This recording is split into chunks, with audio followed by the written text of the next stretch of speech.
तो hello and welcome guys, आप सबका स्वागत है मेरे YouTube चैनल पर जिसका नाम है OTT ऑनलाइन टेक्नोलॉजी ट्रेनिंग। तो अभी तक मैं अपनी आर्डिनो यूनो सीरीज के 2 लेक्चर्स अपलोड कर चुका हूं जो आप देख सकते हैं मेरे चैनल पर अवेलेबल हैं। फर्स्ट पार्ट में हमने डिस्कस किया था जो कंपोनेंट्स अवेलेबल हैं हमारे आर्डिनो यूनो बोर्ड पर, जो आप स्क्रीन पर देख पा रहे हैं, इसके अंदर कौन से कंपोनेंट्स हमारे लगे हुए हैं। ठीक है, पार्ट 2 में हमने डिस्कस किया था कि जो इस पर माइक्रो कंट्रोलर आईसी लगी हुई है इसको हम एटमेगा 328P क्यों बुलाते हैं, या कि इसका नाम ऐसा क्यों दिया गया।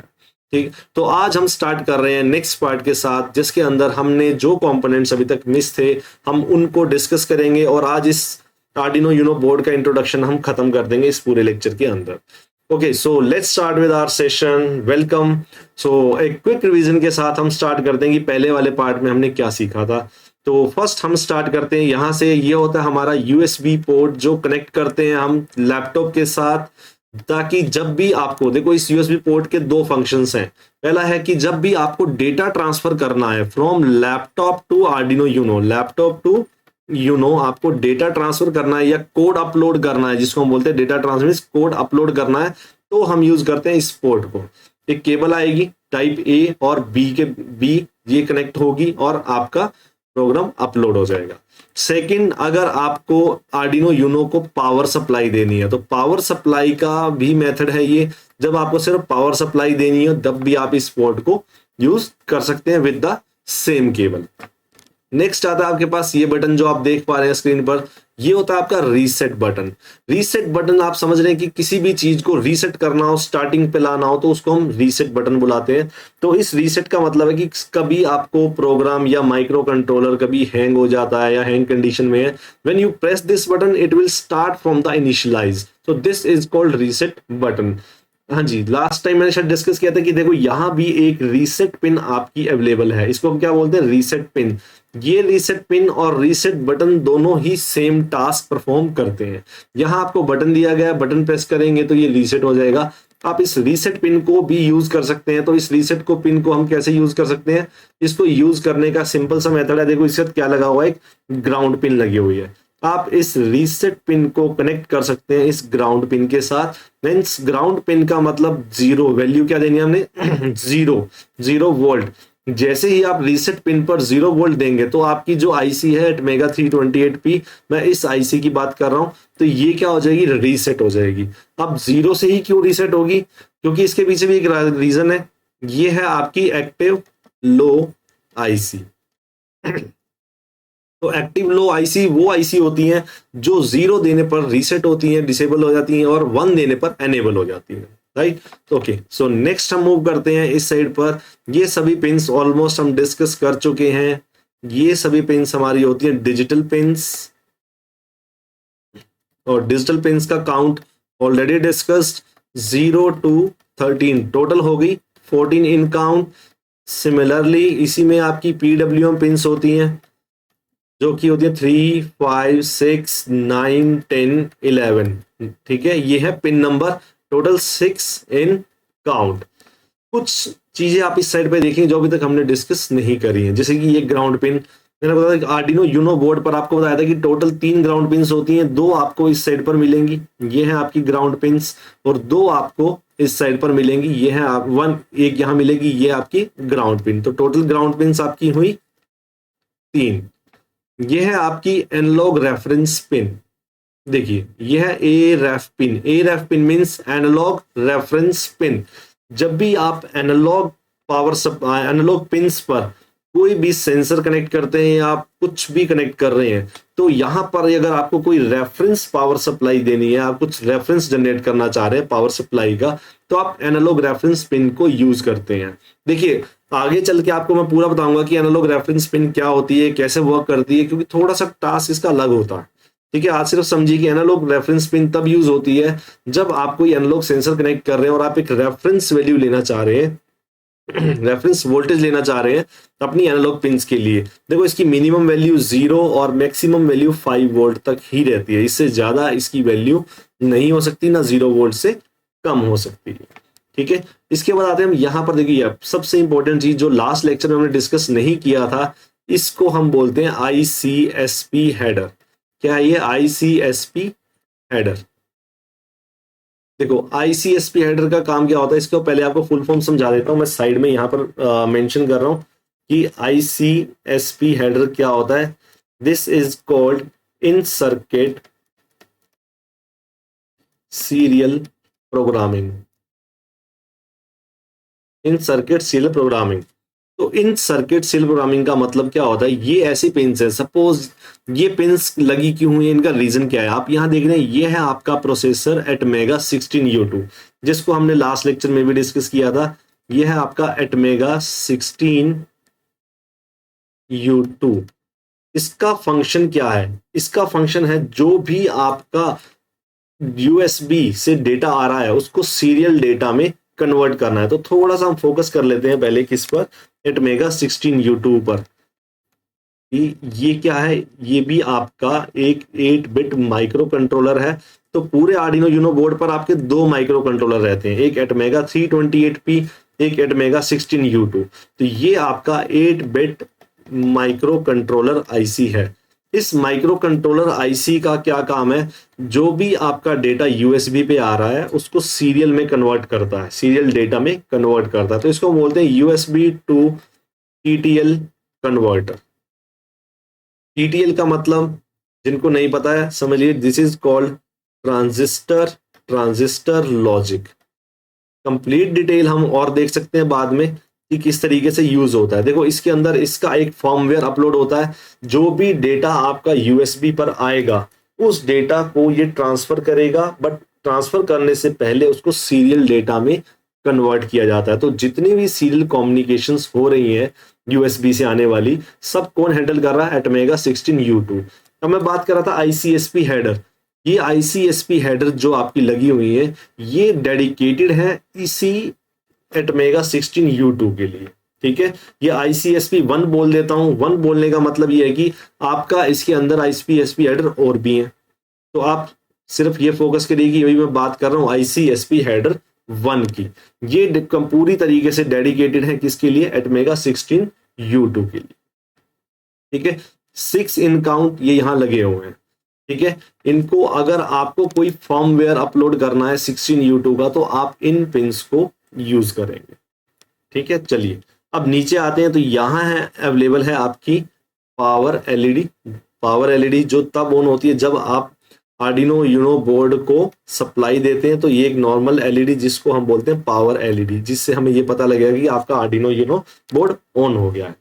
अब आते हैं हम नेक्स्ट इंपॉर्टेंट पॉइंट पर। यहां पर ये आप देख रहे हैं, तो ये है आपका अगेन आईसीएसपी हेडर। अब हम डिस्कस करेंगे कि आईसीएसपी हेडर तो यहां पर भी अवेलेबल है, आईसीएसपी हेडर यहां भी अवेलेबल है। यहां मैंने आईसीएसपी हेडर को नंबर दिया था 1, इसको मैं नंबर देता हूं 2। देखिए दोनों हेडर्स का टास्क अलग है। ये डेडिकेटेड था एटमेगा 16U2 के लिए। ये आईसीएसपी हेडर 2 जो मैं यहां लिख रहा हूं आईसीएसपी हेडर है 2, ये डेडिकेटेड है आपका एटमेगा 328P इस आईसी के लिए, इस माइक्रो कंट्रोलर के लिए। देखो क्या होता है कि हमारा सपोज करो ये हमारा माइक्रो कंट्रोलर लगा हुआ है। जब माइक्रो कंट्रोलर आपने लगाया तो इसके अंदर एक बूट लोडर, एक छोटा प्रोग्राम डाला जाता है। बूट लोडर आप समझते हैं कि किसी तरीके से प्रोग्राम जिस पे ये रन कर रहा है वो इसके अंदर अपडेट कर दिया गया है। उसके बाद आप इसके अंदर कोई भी टास्क दे रहे हैं तो ये परफॉर्म कर रहा है। अगर आप सिर्फ एक नया माइक्रो कंट्रोलर के ऊपर लगाएंगे तो वो टास्क परफॉर्म नहीं करेगा। आप समझिए सपोज ये जो आईसी आपकी यहाँ लगी हुई है एटमेगा 328P, ये डैमेज हो गई, ठीक है। अब आपको रिप्लेस करना है इसको एक न्यू एटमेगा 328P से। तो हम इस आईसी को रिमूव करेंगे और एक नई आईसी को इसके अंदर पुट कर देंगे।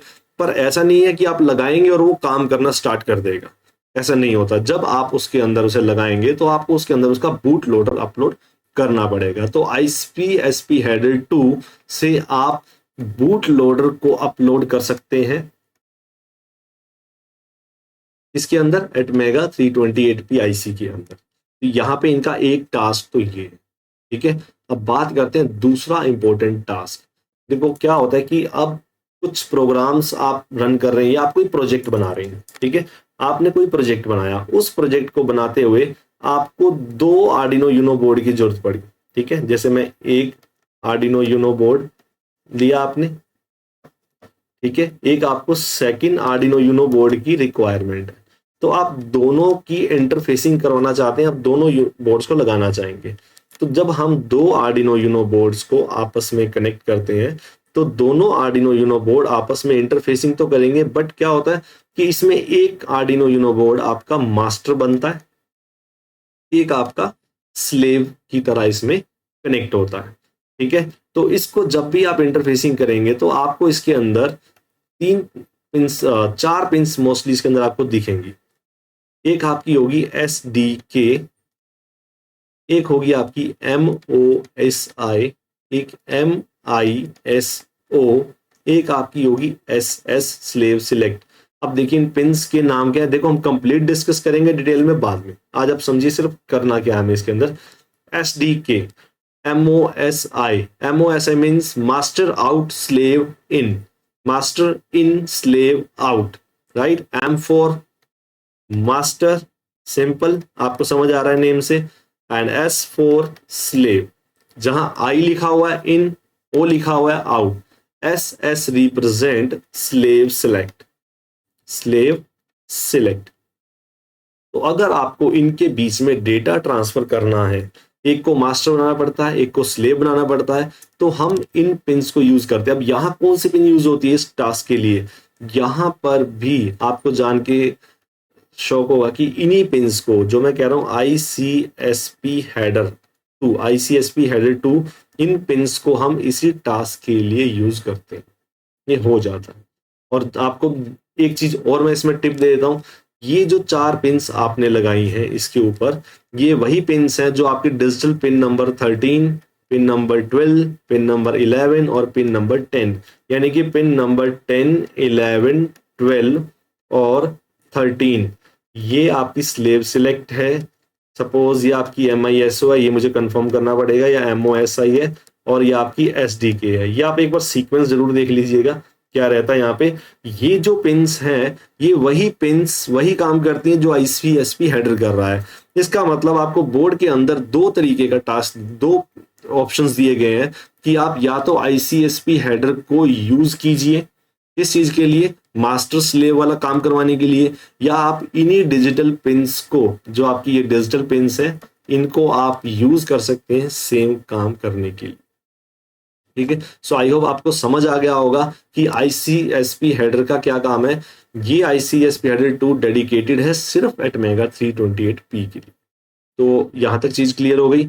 इसके बाद हम डिस्कस कर चुके थे ये एनालॉग पिंस की होती है, ये क्या है हमारी एनालॉग पिंस होती है। एनालॉग पिंस का टास्क, जब भी आप कोई एनालॉग सेंसर इसके साथ कनेक्ट करने वाले हैं तो ये उस सेंसर से डेटा लेगा और आर्डिनो को प्रोवाइड करने वाला है, ठीक है। तो एक यहां पर हम एनालॉग पिंस के लिए थोड़ी सी डिटेल में आपको समझा देता हूं कि ज्यादा नहीं। तो यहां पे सपोज यहां पर एक टेम्परेचर सेंसर है, ये क्या है टेम्परेचर सेंसर। देखो एनालॉग सेंसर कौन से होते हैं, गैस सेंसर हो गया, आपका LDR हो गया जिसको हम फोटो रजिस्टर बोलते हैं, आपका टेम्परेचर सेंसर हो गया। ऐसा सेंसर जो आपकी एनालॉग क्वांटिटी को मेजर करता है और उस एनालॉग क्वांटिटी को ट्रांसफर करता है आपकी एनालॉग पिन के साथ। देखो मैंने यहाँ पे कनेक्ट कर दिया इसको A नोड के साथ। अब एक पिन इसकी सपोज VCC है, एक पिन इसकी ग्राउंड है, तो कनेक्शन बहुत ईजी है। VCC को आप कनेक्ट करेंगे ये 5 वोल्ट वोल्टेज के साथ, ये आपकी VCC, ये है ग्राउंड, तो ये है कनेक्ट होंगे।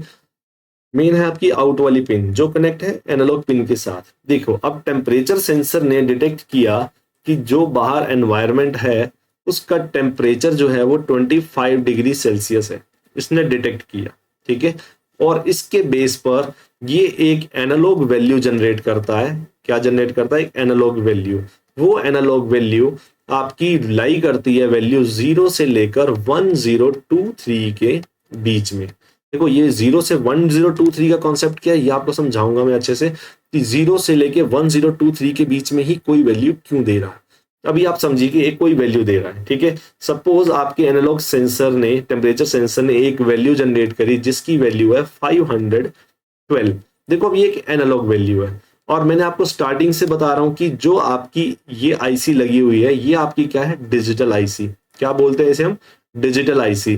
अब आपका जो सेंसर है वो वैल्यू जनरेट कर रहा है एनालॉग, और आईसी है आपकी, सपोज ये क्या है? डिजिटल। तो एनालॉग वैल्यू है आपकी 512, और डिजिटल आईसी का मतलब होता है जिसे बाइनरी समझ आता है, 1010 की फॉर्म समझ आती है। अब 1010 क्या है? वोल्टेज लेवल्स है, 1 रिप्रेजेंट करता है 5 वोल्ट को, 0 रिप्रेजेंट करता है 0 वोल्ट को। अब 512 वैल्यू आपकी डिजिटल आईसी तो नहीं समझ पा रही है कि 512 क्या है। तो क्या होता है कि आप अगर 512 को कन्वर्ट कर दो किस फॉर्म में? बाइनरी फॉर्म में या फिर 10 की फॉर्म में, तो आपकी माइक्रो प्रोसेसर या कंट्रोलर जो लगा हो इसको समझ जाएगा। ठीक है, तो हम क्या करते हैं, जैसे सपोज 512 है तो मैं कोई रैंडमली वैल्यू ले लेता हूं जो रिप्रेजेंट कर रही हो 512 को। सपोज मैंने ये वैल्यू ले ली, ये 512 है। ये हुआ कैसे कन्वर्ट? यहां मैं लगाता हूं एडीसी। ठीक है, क्या लगाया मैंने? एडीसी। तो ये एडीसी क्या करता है? 512 को, एडीसी का मतलब बताते हैं analogue to digital converter, analogue to digital converter. ठीक है, और ये एनालॉग टू डिजिटल कन्वर्टर जो होता है आपका, ये कन्वर्ट कर रहा है आपकी एनालॉग वैल्यू को डिजिटल वैल्यू में, और वो डिजिटल वैल्यू आपका कौन रीड कर रहा है? आपकी माइक्रो कंट्रोलर आईसी एनेबल हो रही है और वो उसको पढ़ पा रही है। समझ रहे हैं? इसका मतलब आपकी जो ए नोट पिन पर वैल्यू आ रही है वो एनालॉग वैल्यू है, और वो ऑटोमेटिकली कन्वर्ट हो रही है किसमें? डिजिटल वैल्यू में। इसका मतलब इंटरनली उन्होंने इस तरीके से इसको प्रोग्राम किया हुआ है कि आपकी वैल्यू को वो कन्वर्ट कर देगा एक डिजिटल वैल्यू में। किसके थ्रू? एडीसी चैनल के थ्रू। अगर मैं डिस्कस करूं किसके थ्रू, तो एडीसी चैनल के थ्रू। तो आपको मैं एक चीज और बताता हूं यहाँ पे, कि आपसे एक बार क्वेश्चन कई बार पूछा जाता है कि हमारे आर्डिनो यूनो बोर्ड पर कितने एडीसी चैनल्स होते हैं? एडीसी चैनल्स कितने होंगे? देखो, जितनी पिंस हैं उतने ही हमारे एडीसी चैनल होंगे, क्योंकि हर एक पिन पर एनालॉग वैल्यू आएगी, और उस एनालॉग वैल्यू को हम कन्वर्ट करेंगे डिजिटल वैल्यू में। तो ए नोट पर क्या वैल्यू आएगी? कौन सा चैनल होगा? एडीसी 0।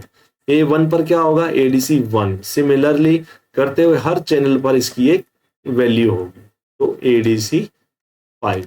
तो 6 एडीसी चैनल्स हमारे इसमें प्रेजेंट होते हैं। देखो, ये डीआईपी वाली आईसी है, ड्यूल इन पैकेज वाली, ये वाली। तो इसमें आपको 6 मिलेंगे। एक आती है आपकी एसएमडी आईसी जिसमें 32 पिंस होती हैं। एसएमडी एसएमडी आईसी वाला आपको आर्डिनो यूनो बोर्ड मिलेगा जिसके अंदर 32 पिंस होंगी। उसके अंदर आपके 8 एडीसी चैनल्स हो सकते हैं, बट हम यहाँ डिस्कस कर रहे हैं बोर्ड जो आपको सामने विजिबल हो रहा है। राइट, आई होप आपको क्लियर हो गया कि हर एनालॉग चैनल पर, हर एनालॉग पिन पर एक एडीसी चैनल कनेक्ट होता है, जिसका टास्क क्या है कि आपका जो भी एनालॉग डेटा आ रहा है उसको कन्वर्ट करके आर्डिनो माइक्रो कंट्रोलर आईसी को प्रोवाइड करना। ठीक है, तो ये भी हम लास्ट टाइम डिस्कस कर चुके थे, पिंस कितनी होती हैं।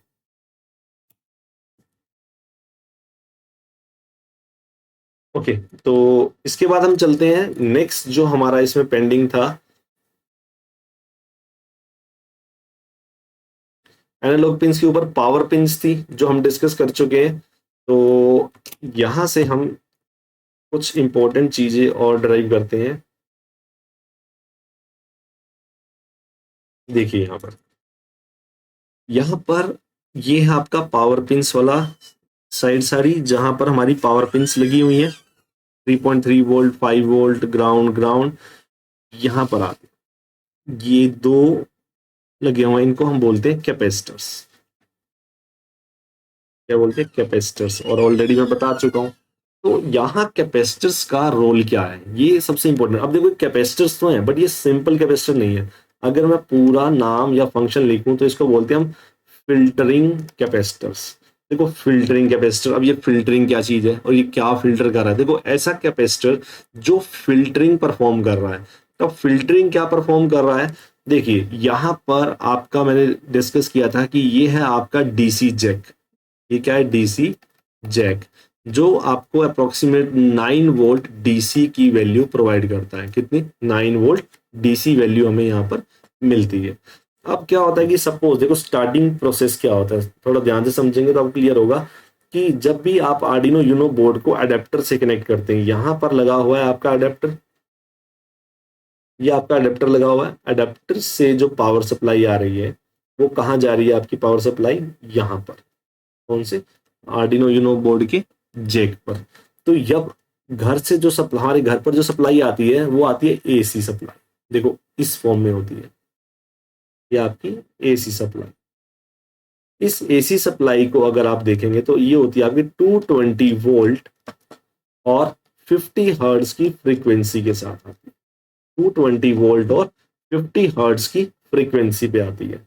जो हमारा आर्डिनो यूनो बोर्ड है या जिस पे जो डिजिटल आईसीज कनेक्ट है वो आपका फंक्शन परफॉर्म करती है 5 वोल्ट 0 हर्ट्ज की फ्रीक्वेंसी के साथ। 0 हर्ट्ज फ्रीक्वेंसी किसकी होती है आपकी, डीसी वोल्टेज की। ये कौन सी वोल्टेज है आपकी, एसी वोल्टेज, ऑल्टरनेटिंग करंट बोलते हैं हम जिसको। एसी वोल्टेज 220 वोल्ट 50 हर्ट्ज की सप्लाई हमारी इनपुट रहती है।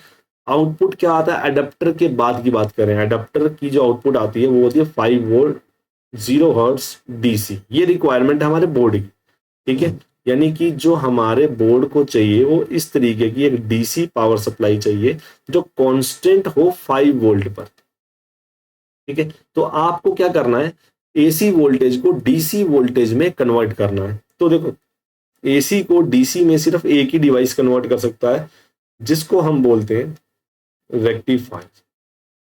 क्या बोलते हैं, रेक्टिफायर। और रेक्टिफायर का टास्क है आपकी एसी को डीसी में कन्वर्ट करना। अब इसका मतलब जो आप अडेप्टर यूज करते हैं घर पे, उस अडेप्टर का टास्क क्या है कि आपकी एसी वोल्टेज को डीसी में आपको कन्वर्ट करके देता है। मैं आपको स्टार्टिंग से दिखाता हूँ, देखो ये है आपका पावर प्लग। तो इस प्लग के साथ आपने कनेक्ट किया, यहाँ पे कनेक्ट किया, और ये है आपका अडेप्टर। ये क्या है आपका अडेप्टर। यहाँ है आपका आर्डिनो यूनो बोर्ड, ठीक है। ये आपका आर्डिनो यूनो बोर्ड है इस साइड पे। तो यहाँ से देखिए इस यहाँ पे इनपुट वोल्टेज जो आ रही है वो है आपकी 220 volt AC at the frequency 50 hertz. ये है आपका अडेप्टर जिसके अंदर क्या है, एक रेक्टिफायर का सर्किट लगा हुआ है। इसकी आउटपुट क्या आती है, जो आउटपुट आप आर्डिनो के जैक को कनेक्ट कर रहे हैं, ये आपका सपोज आर्डिनो का जैक है, ठीक है। तो इस आर्डिनो जैक पे आप कनेक्ट कर रहे हैं, तो ये वोल्टेज क्या आ रही है आपकी 9 volt at the rate 0 hertz frequency. ये आपकी आउटपुट वोल्टेज इस अडेप्टर की। मीन्स इस अडेप्टर ने क्या किया है, आपकी जो एसी वोल्टेज थी उसको डीसी में कन्वर्ट किया। इसका मतलब यहाँ क्या लगा हुआ है आपका रेक्टिफायर। ये आप देख सकते हैं आपके मोबाइल में हो, आपके लैपटॉप्स में हो, हर जगह आपको अडेप्टर मिलेगा। जो भी अडेप्टर लगा हो उसका प्राइमरी और मेन फंक्शन होता है रेक्टिफायर की तरह एक्ट करना। अब जब आपकी एसी वोल्टेज डीसी में कन्वर्ट होती है, एसी वोल्टेज डीसी में कन्वर्ट होती है, तो हमारी रिक्वायरमेंट क्या है, देखिए समझिए, हमारी रिक्वायरमेंट है कि हमें इस तरीके की डीसी चाहिए, क्लीन डीसी, बिल्कुल स्ट्रेट लाइन। बट एक्चुअल में ऐसा नहीं होता, हमारी वोल्टेज में कुछ ना कुछ स्पाइक्स आते हैं। जो रेड से मैं डिनोट कर रहा हूँ ये स्पाइक्स हैं। तो this is not a pure DC, this is not a pure DC. जो ब्लैक है वो हमारी रिक्वायरमेंट है, बट जो रेड है वो हम जनरेट करते हैं, जो हमें एक्चुअल में मिलती है। तो आपको आइडियल डीसी बनाने के लिए, प्योर डीसी बनाने के लिए फिल्टरिंग कैपेसिटर्स की रिक्वायरमेंट रहती है। देखो अब हम क्या करते हैं, जो वोल्टेज आ रही है 9 वोल्ट आई, हम लगाएंगे फिल्टरिंग कैपेसिटर। फिल्टरिंग कैपेसिटर क्या करेंगे, ये जो हमारी स्पाइक्स हैं, ये रेड में जो स्पाइक्स आई हैं, इन स्पाइक्स को खत्म करते हैं। क्या करते हैं, इन स्पाइक्स को खत्म करते हैं और फिर से आपको क्या प्रोवाइड करते हैं, देखो ग्रीन में एक क्लीन डीसी। तो फिल्टरिंग कैपेसिटर का मेन फंक्शन क्या है यहाँ पर जो आपको दिए हैं, to filter the DC voltage or to remove the spikes from the voltage so that a clean DC should be generated and provide to your microcontroller so that they can work properly। आपके जो laptops के adapters हैं, जो mobile के adapters हैं, वो clean DC provide करते हैं। तो क्लीन डीसी, जितनी क्लीन डीसी होगी, अच्छी डीसी होगी, आपका फोन उतना अच्छा आपका एक्ट करेगा। आप यहाँ वैल्यू देख सकते हैं, इसके ऊपर लिखा हुआ देखिए 15 वोल्ट। तो ये कैपेसिटर की वैल्यू क्या है, 47 माइक्रो फैरेड और इसकी रेटिंग क्या है, 16 वोल्ट इसकी रेटिंग है, यानी कि आप 47 माइक्रोफैरेड का कैपेसिटर यूज कर रहे हैं और 16 वोल्ट की रेटिंग के साथ। ये इनका मेन फंक्शन, राइट। आप यहाँ देखिए, ये था मैंने लास्ट टाइम डिस्कस किया था कि ये जो आपका 3 पिंस में यहाँ लगा हुआ है, ये है आपका वोल्टेज रेगुलेटर। वोल्टेज रेगुलेटर, देखो वोल्टेज रेगुलेटर का क्या टास्क है। अभी तक हम गए थे रेक्टिफायर पे, ये देखिए यहाँ पर ये अडेप्टर ने वोल्ट जनरेट की, 9 वोल्ट जनरेट किया 0 हर्ट्ज की फ्रीक्वेंसी के पास। बट जो आर्डिनो के ऊपर माइक्रो कंट्रोलर की आईसी लगी हुई है, इसकी रिक्वायरमेंट क्या है, आप देखिए इसकी रिक्वायरमेंट है 5 वोल्ट की, ठीक है। और भी जो माइक्रो कंट्रोलर लगा हुआ है, मेगा 16U2 लगा हुआ है, उसकी रिक्वायरमेंट क्या है, 5 वोल्ट। सबकी रिक्वायरमेंट है 5 वोल्ट। अब हमारे पास जो जनरेट हो रही है वो है 9 वोल्ट, ठीक है। तो हम क्या करते हैं, इस डीसी वैल्यू को 5 वोल्ट पे लाने के लिए बीच में हम कनेक्ट कर देते हैं एक, यहां हम कनेक्ट करेंगे एक वोल्टेज रेगुलेटर, जो वोल्टेज को रेगुलेट करता है एक लेवल पर। इसको मैं बोलता हूं वोल्टेज रेगुलेटर। क्या बोलते हैं, वोल्टेज रेगुलेटर। तो ये वोल्टेज को रेगुलेट करेगा, यानी कि इसके बाद जो भी वोल्टेज आएगी वो कहां जाएगी, यहां पर, ठीक है। अब आपको 5 वोल्ट पे लाना है तो हम यूज करते हैं 7805 रेगुलेटर, जो रेगुलेट करेगा वोल्टेज को 5 वोल्ट पे और प्रोवाइड करेगा किसको, माइक्रो कंट्रोलर आईसीज को, माइक्रो कंट्रोलर को और ओपैम्प लगा हुआ है, जो भी आईसी जिसकी रिक्वायरमेंट 5 वोल्ट है सबको प्रोवाइड किया जाएगा, ठीक है। तो जो आप यहां देख पा रहे हैं ये है आपकी voltage regulator IC for 5 volt. अब देखो ध्यान से होना, ये 5 वोल्ट का वोल्टेज रेगुलेटर है, यानी कि ये जो 5 वोल्ट की पिन लगी हुई है, यहां 5 वोल्ट कहां से आ रही है, इसी पिन के थ्रू आ रही है, ठीक है। और यही 5 वोल्ट हम सेंसर्स को या कोई भी आप अप्लायंस कनेक्ट कर रहे हैं ऐसा कि जिसकी 5 वोल्ट की रिक्वायरमेंट है, तो आप यहीं से कनेक्ट करेंगे। आप देख रहे हैं कि यहाँ पर एक 3.3 वोल्ट और सप्लाई लगी हुई है, ठीक है। तो यानी कि आर्डिनो यूनो बोर्ड से आप 2 सप्लाई ले सकते हैं जो आप प्रोवाइड कर सकते हैं, साथ में कनेक्ट होने वाले सेंसर्स को या सबको। तो 3.3 वोल्ट। अब देखो यहाँ पर एक चीज और है जो मैं आपको शो करता हूँ, एक वोल्टेज रेगुलेटर और है। देखिए ये छोटा सा वोल्टेज रेगुलेटर यहाँ लगा हुआ है, ये भी क्या वोल्टेज रेगुलेटर, तो ये भी वोल्टेज को रेगुलेट कर रहा है। अब क्वेश्चन ये है कि वोल्टेज रेगुलेट तो यहाँ भी हो रही है ना, ठीक है, बट मैंने बोला कि ये वोल्टेज रेगुलेट कर रहा है 5 वोल्ट के लिए। अब 3.3 वोल्टेज भी तो मुझे चाहिए, तो 3.3 वोल्टेज को कौन रेगुलेट कर रहा है, ये रेगुलेटर, ठीक है। तो हम ये कह सकते हैं कि आपने 9 वोल्ट होने के बाद यहाँ पर हो सकता है 7805 लगा दिया हो, और उसके बाद मैंने एक वोल्टेज रेगुलेटर और लगा दिया है बीच में, यहाँ पर वोल्टेज रेगुलेटर जो इस वोल्टेज को भी रेगुलेट कर रहा है, कितनी वैल्यू में, 3.3 वोल्ट में, ठीक है। तो ये है आपकी 3.3 वोल्ट का वोल्टेज रेगुलेटर। तो देखो आपको मैं छोटी से छोटी चीजें जो इस पे लगी है ना, सबका मतलब समझाने की कोशिश कर रहा हूँ, ठीक है। तो ये हो गया आपका वोल्टेज रेगुलेटर, 5 वोल्ट के लिए, ये 3.3 वोल्ट के लिए, ठीक है। तो छोटी छोटी बातें और रह गई हैं, सिर्फ 1-2 पिंस कंपोनेंट और रह गए जिसको हम डिस्कस करेंगे यहाँ पर। तो वो है आपका, देखिए यहाँ पर एक आईसी और लगी हुई है इसी वोल्टेज रेगुलेटर के साथ, ये छोटी सी आईसी आप देखिए, ठीक है। ये आईसी क्या है, ये जो आपकी आईसी है इसको हम बोलते हैं ओपैम्प, अगर शॉर्ट में नाम लिया जाए तो है ओपैम्प, ठीक है। अगर आपने सुना होगा तो कभी ये नाम का अगर कंप्लीट लिखते हैं तो ये होता है ऑपरेशनल एम्पलीफायर, ऑपरेशनल एम्पलीफायर।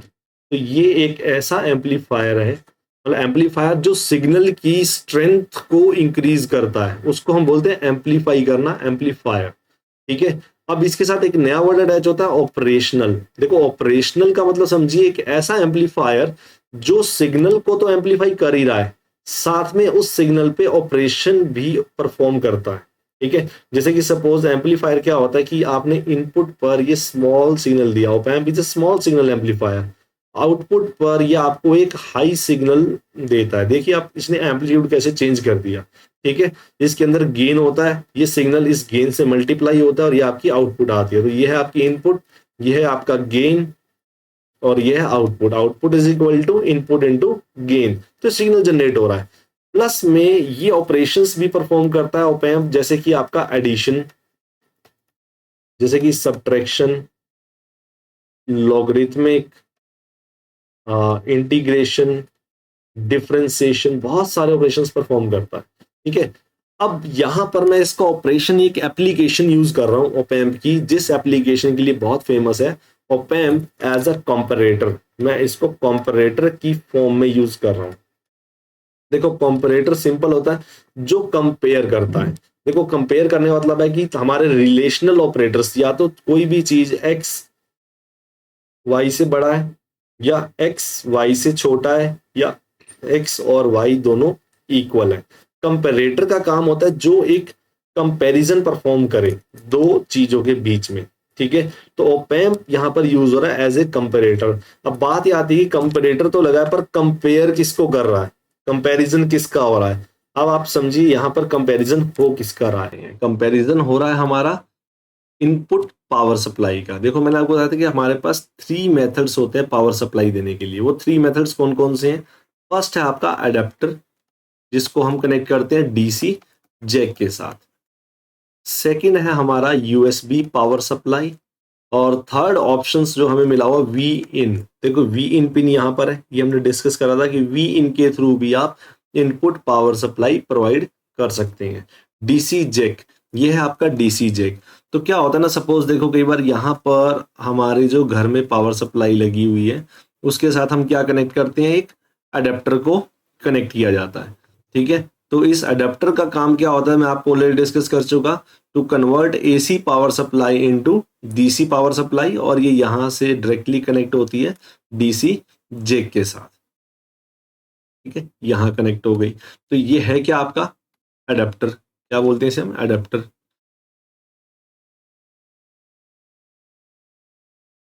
ठीक है, तो इस अडेप्टर के बाद मैं बात करता हूं दूसरी पावर सप्लाई जो कि हम प्रोवाइड कर सकते हैं इसको लैपटॉप के थ्रू। ये हमारा लैपटॉप है, तो इस लैपटॉप के थ्रू आप पावर सप्लाई यहाँ पर कनेक्ट कर सकते हैं। और ये वही पावर सप्लाई है जिसके थ्रू हम, यूएसबी केबल आप कह सकते हो, जिसके थ्रू हम डेटा और यू कैन से कि हम अपना कोड इसके अंदर फीड करते हैं। तो अपने लैपटॉप से भी पावर सप्लाई दे रहे हैं। तो देखिए अब हमारे पास 2 पावर सप्लाई दिख रही हैं आपको यहाँ पर। ठीक है, पावर सप्लाई 1, पावर सप्लाई 2।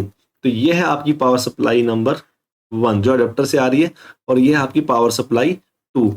अब ओपैम्प क्या वर्क कर रहा है, एज ए कंपैरेटर यहां पर वर्क कर रहा है। उसका काम है कंपैरिजन का। तो अब जो बात हो रही थी कंपैरिजन की, वो कंपैरिजन हो रहा है वोल्टेजेस का। देखो यहां से वोल्टेज आ रही है अडेप्टर के थ्रू, और यहां से जो वोल्टेज आ रही है वो लैपटॉप के थ्रू आ रही है।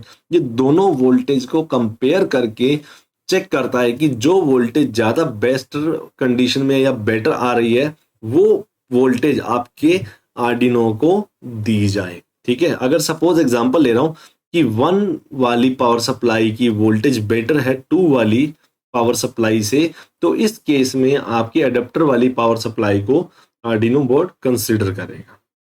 ठीक है, सिमिलरली अगर आपकी बोर्ड 2 वाली पावर सप्लाई बेटर है 1 से, तो क्या होगा इस केस में, तो 2 वाली पावर सप्लाई जो कि लैपटॉप से आ रही है वो कंसीडर होगी ऑटोमेटिकली। ठीक है, तो ये सब ऑटोमेटिकली हो रहा है, आपको इसमें कुछ नहीं करना है। अपने आप ये कंपैरिजन करेगा और वोल्टेज को प्रोवाइड कर देगा। देखो वैसे रेयर चांस होता है कि आप दोनों साइड से पावर सप्लाई दे रहे हैं। पावर सप्लाई इन केस में दी जाती है कि आप सपोज यहाँ कोड अपलोड कर रहे हैं, तो आपने इसको यहाँ पर कनेक्ट किया हुआ है लैपटॉप को। ठीक है, तो बाय डिफॉल्ट पावर सप्लाई तो प्रोवाइड कर ही रहा है, और आपने अडेप्टर से भी पावर सप्लाई दे रखी है। ठीक है, अडेप्टर से भी पावर सप्लाई दी हुई है, तो उस केस में अपने आप कंपैरिजन चलता रहता है। ठीक है, तो कोई हार्मफुल नहीं है, आप दोनों तरफ से दे रहे हैं तो अपने आप वो मैनेज कर लेगा बोर्ड। ठीक है, एक इसके अंदर आपको और चीज यहाँ लगी हुई है जो डिस्कस नहीं हुई थी अभी, ये है आपका, तो इसको हम बोलते हैं, ये आपका फ्यूज, इसको बोलते हैं फ्यूज। देखो फ्यूज वर्ड हमने बचपन में बहुत बार सुना है कि फ्यूज क्या होता है। फ्यूज का काम होता है कि जब भी आपका करंट ओवर लिमिट हो जाए या लिमिट से ज्यादा करंट फ्लो होता है, तो वो आपके कंपोनेंट्स को डैमेज कर सकता है। तो फ्यूज क्या करता है, एक कनेक्शन ब्रेक करता है पावर सप्लाई और कंपोनेंट्स के बीच में। ठीक है। कई बार हमने कंडीशन सुनी है कि शॉर्ट सर्किट की कंडीशन हो गई, ठीक है। शॉर्ट सर्किट बोलते हैं, शॉर्ट फॉर्म में लिख रहा हूँ SC। तो शॉर्ट सर्किट में क्या होता था कि जब आपकी सपोज वोल्टेज जीरो हो गई और करंट आपका इनफाइनाइट फ्लो कर रहा है, तो ये कंडीशन होती है शॉर्ट सर्किट की, और रेजिस्टेंस भी आपकी क्या हो जाए, जीरो। तो इस कंडीशन में जो मैक्सिमम करंट फ्लो कर रहा है वो आपके कंपोनेंट्स को डैमेज करेगा। हमारे घर की बात करते हैं कि 220 वोल्ट की सप्लाई आ रही है, ओवर वोल्टेज के कारण, ठीक है। कई बार क्या होता है हमारे घर में शॉर्ट सर्किट हो जाता है, ठीक है। शॉर्ट सर्किट हुआ और करंट बहुत ज्यादा फ्लो करा। अब ज्यादा करंट फ्लो करने से आपका कोई भी अप्लायंस, जैसे आपका रेफ्रिजरेटर कनेक्टेड है, आपका AC हो गया, लैपटॉप हो गया, लैपटॉप अडेप्टर हो गया, ये डैमेज हो सकते हैं। तो इसको अवॉइड करने के लिए हम आज के टाइम पे यूज करते हैं MCB। पुराने टाइम में यूज होता था फ्यूज, एक कॉपर वायर होती थी जो कि लो मेल्टिंग पॉइंट पे होती थी। जब भी आपका करंट ज्यादा होता, हीट होने के कारण वो कॉपर वायर ब्रेक हो जाती थी। अब हम यूज करते हैं आज के टाइम पर MCBs, मिनिएचर सर्किट ब्रेकर। तो MCB हो गया, फ्यूज हो गया, सब आपके कंपोनेंट्स को, एलिमेंट्स को सेव करने के लिए यहाँ लगे हुए, ठीक है। तो आई होप आपको इस सेशन में सब कुछ क्लियर हो गया होगा। तो इससे रिलेटेड चीज हमने काफी ज्यादा डिटेल में हम अभी तक इसमें पढ़ चुके हैं। अगर फिर भी आप लोगों को कोई क्वेश्चन है, कोई क्वेरी है, तो आप कमेंट सेक्शन में मुझे लिख सकते हैं। तो अगर मैं आपके कमेंट सेक्शन में ही आपकी बातों का जवाब दे सकता हूँ, रिप्लाई कर दूंगा। अगर मुझे लगता है कि आपको समझाने के लिए कोई एक सेपरेट वीडियो बनानी है तो मैं वो भी जरूर कर दूंगा। तो इस सेशन को देखते रहिए। अगर आप लोगों को ये सेशन पसंद आया तो प्लीज कमेंट करें, लाइक करें, शेयर करें और सब्सक्राइब करें। तो मिलते हैं आपको नेक्स्ट टाइम एक नई वीडियो के साथ, जिसके अंदर अब हम स्टार्ट करेंगे आर्डिनो की इंटरफेसिंग, प्रोग्रामिंग और इसकी काफ़ी सारी एप्लीकेशंस से। और ये सीरीज चलेगी आपकी, आपको इसके अंदर मैं प्रोजेक्ट्स, लाइव प्रोजेक्ट्स करवाऊंगा, और कुछ चीज़ें अगर पेंडिंग रह गई हैं तो वो साथ साथ हम कवर करते जाएंगे। जैसे कि अभी इसमें कॉन्सेप्ट है TWI, two wire interface, I2C protocol, वो अभी हमने डिस्कस नहीं करी है। जो चीज़ें हमारी मैंडेटरी थी नेक्स्ट सेशंस के लिए, वो सब हमने डिस्कस करी हैं। तो चलिए मिलते हैं आपको नेक्स्ट क्लास में। तब तक अलविदा, good night, have a nice day, enjoy.